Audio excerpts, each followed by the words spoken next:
Science is the great antidote to the poison of enthusiasm and superstition. Never complain of that of which it is at all times in your power to rid yourself.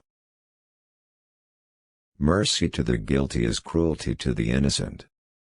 No society can surely be flourishing and happy of which by far the greater part of the numbers are poor and miserable.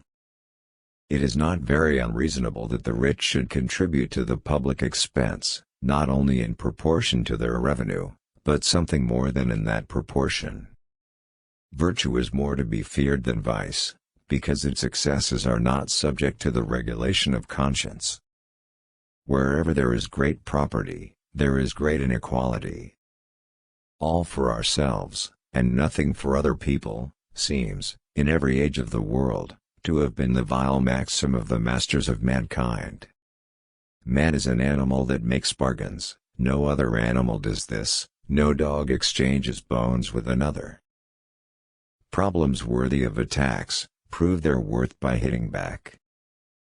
The learned ignore the evidence of their senses to preserve the coherence of the ideas of their imagination. It is not from the benevolence of the butcher, the brewer, or the baker that we expect our dinner, but from their regard to their own interest. What is prudence in the conduct of every private family can scarce be folly in that of a great kingdom.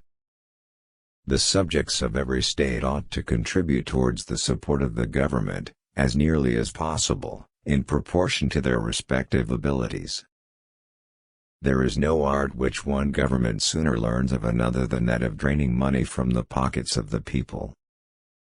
Consumption is the sole end and purpose of all production. The great source of both the misery and disorders of human life seems to arise from overrating the difference between one permanent situation and another. Hatred and anger are the greatest poison to the happiness of a good mind.